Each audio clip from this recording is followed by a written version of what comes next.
Consolidation अब अगला buzzword है पूरे टेलीकॉम स्पेस पे। और इस साल इस मंथ में ही, इनफैक्ट इस सीरीज में ही मैं ये बता दूं कि बहुत तगड़े रिटर्न टेलीकॉम स्टॉक्स ने जनरेट कर दिए हैं। आईटी सेलुलर खुद इस सीरीज में लगभग 55% का रिटर्न डिलीवर कर चुका है। फिच रेटिंग के नितिन सोनी के मुताबिक टेलीकॉम सेक्टर में कंसोलिडेशन एक बड़ा कदम है, एक बेहतर कदम।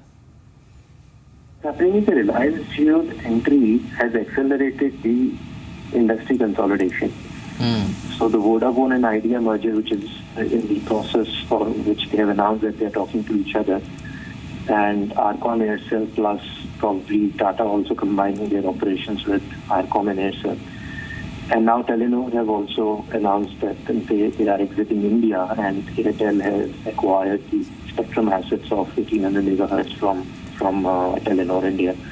So I think these are all positive moves, because when industry structure improves, when you have 3 or 4 big good players with deep pockets and healthy balance sheet, the pricing power naturally comes back to these companies, and it's good for the industry structure and good for the profitability of the telcos.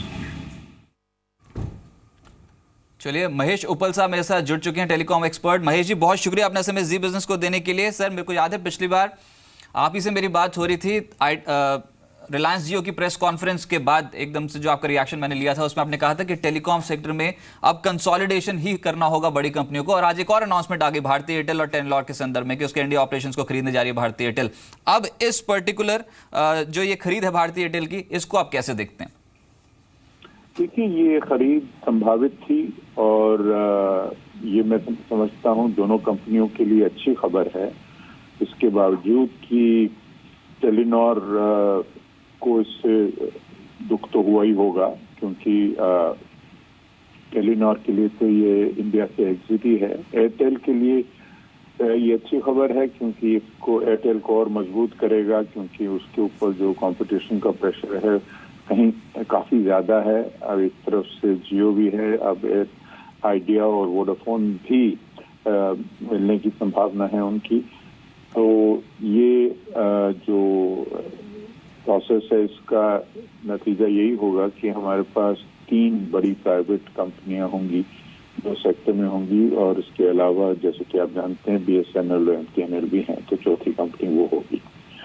तो ये sector के लिए bye and large अच्छी खबर है। इसका मतलब ये है कि इन्वेस्टमेंट्स कंपनियां अब कहीं ज्यादा कर पाएंगी, ये अच्छी खबर है।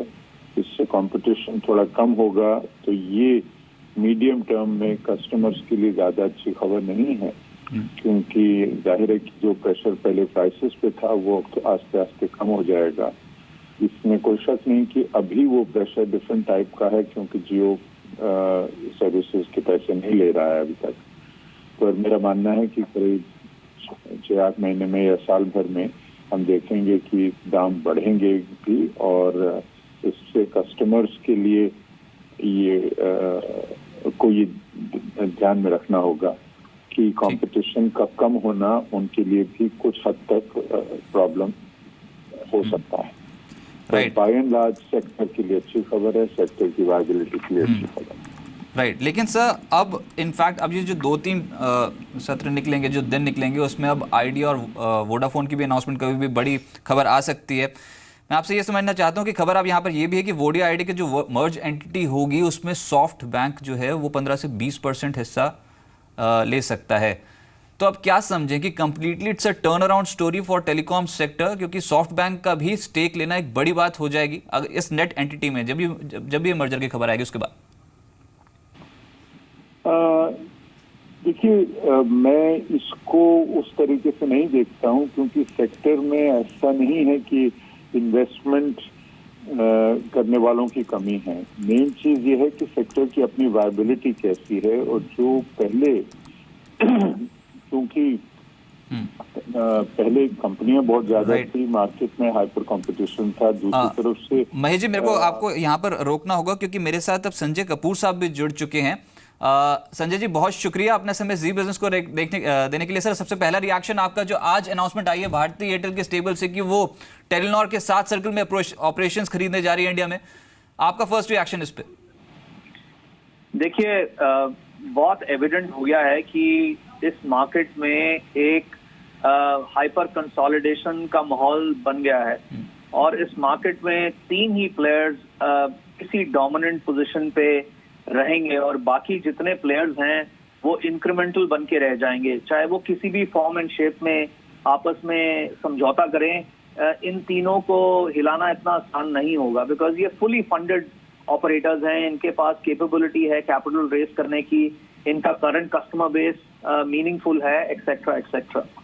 व्हाइल आई से दैट, ये इम्पोर्टेंट है एयरटेल के लिए इस टाइम जब एक चैलेंजर उनको चैलेंज कर रहा है, क्योंकि कुछ डाइल्यूशन तो मार्केट शेयर की होगी बिकॉज कोई नया कस्टमर बेस तो ओवरनाइट क्रिएट नहीं होगा, उसमें वक्त लगता है। तो इनिशियली सबको, जो इनकम्बेंट ऑपरेटर्स हैं, सबका कुछ ना कुछ नुकसान तो होगा टॉप लाइन पे और बॉटम लाइन पे। इस केस में अगर हम कुछ और रेवेन्यूज ऐड कर लेते हैं तो जो हमारा एग्जिस्टिंग पोजीशन है 32-33% मार्केट शेयर का, उसको प्रोटेक्ट करने में थोड़ी आसानी हो जाती है। That is one.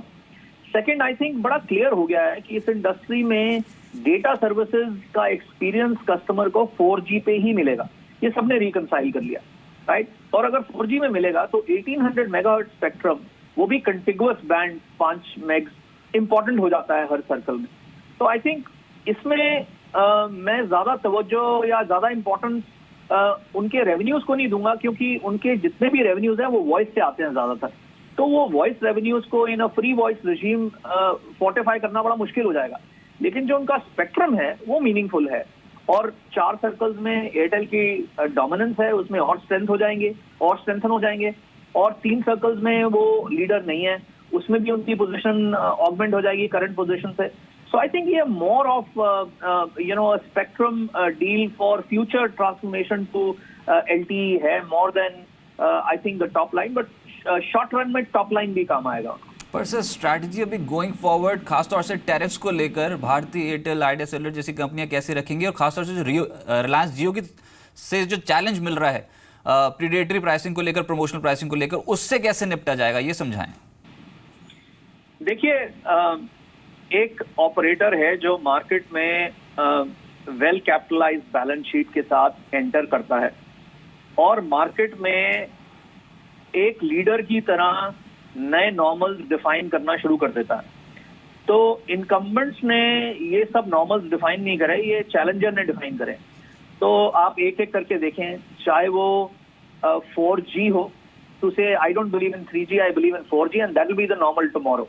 I think वो सबने एक्सेप्ट कर लिया कि इस कंट्री में वॉइस फ्री होगी। आई थिंक स्लोली सब उसी डायरेक्शन में चल रहे हैं कि वॉइस का स्टैंडर्ड वोल्टे पे होगा। अब सब वोल्टे टेस्ट आउट कर रहे हैं मार्केट में, and one after another you are following somebody who's a challenger in the market, so he's sort of in a driver's seat, and now what he has done is कि जो high and customers हैं उनके लिए एक artificial सा cap सा लगा दिया है कस्टमर के माइंड पे कि 300 रुपए से ऊपर नहीं देना है। तो इस पर 2 प्रेशर पॉइंट्स बहुत हैवी हो जाते हैं कि एक तो मुझे अपनी कैपेसिटी ऑगमेंट करनी है, बिकॉज अब मैं 900 मेगाहर्ट्ज की कंजम्पशन महीने की बात नहीं कर रहा हूँ, मैं 1 गीग कंजम्पशन पर डे की बात कर रहा हूँ, और वो कैपेसिटीज दोनों बैकहॉल और इलेक्ट्रॉनिक्स और एक्सेस पे है नहीं मार्केट में, ये बिल्ड करनी पड़ेगी जिसके लिए इन्वेस्टमेंट होगा। और दूसरा, जो मेरे कस्टमर्स स्मार्टफोन्स पे मेरे को 400, 500, 700, 1000 रुपए दे रहे थे, उनका एक कैप 300 रुपए का बन गया। तो ये डाइल्यूटिव तो है ही है ना आरपू पे। ठीक है, बहुत शुक्रिया सर, संजय जी, आपको मेरे साथ जुड़ने के लिए और इस एक्विजिशन पे बात करने के लिए बहुत बहुत शुक्रिया।